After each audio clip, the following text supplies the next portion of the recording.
Good. It's comfortable? Does it kind of stick spoke in your back or anything? Or? They're far from luxury accommodations. No running water or even a fire to keep warm.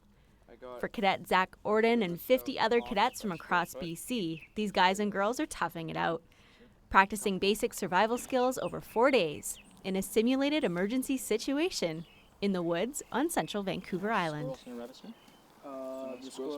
A huge part of it is learning independence, learning how to fend for themselves. When really, today's society, they don't get a lot of that. So being able to come out here, we teach them all the skills that they need to know, and then finally giving them the opportunity to actually show us that they can do this. And it's a learning experience for them. They also learn that there's a lot of stuff they can do that they didn't know they could do. Smaller sticks, and we just laid it on top of it. We've taught them the skills and lessons, but we want to make sure that they actually know what they're doing, they're being safe, and that they're being conscious of their environment.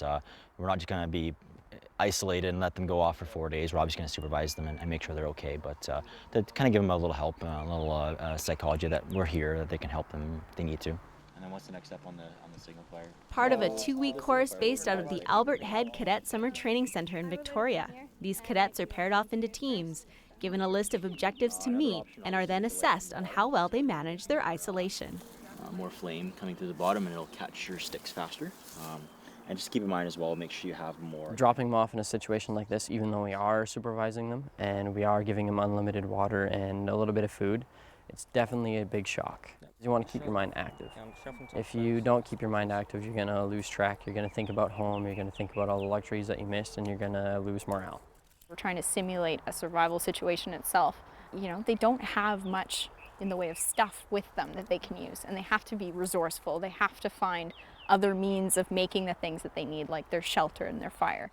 How important is it to build the shelter right away? Like, is it something, the first thing that you want to do when you're in survival mode, or what's sort of the hierarchy of importance?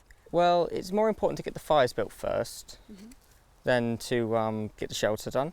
But after the shelter's done, then you can start working on stuff like food, water, and then other important little bits like that.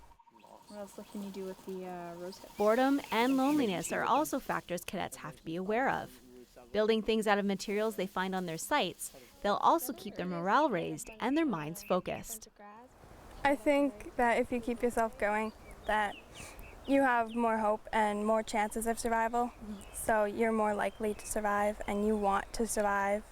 To actually go through these things in your mind, you're already a million steps ahead. You know what the search and rescue crews are looking for, you know what people are looking for, so you can survive longer, and that's really what we're trying to teach people, is to think about these things and to actually be able to use them in a situation if they get lost or whatever. In Nanaimo, I'm Jocelyn Matwe.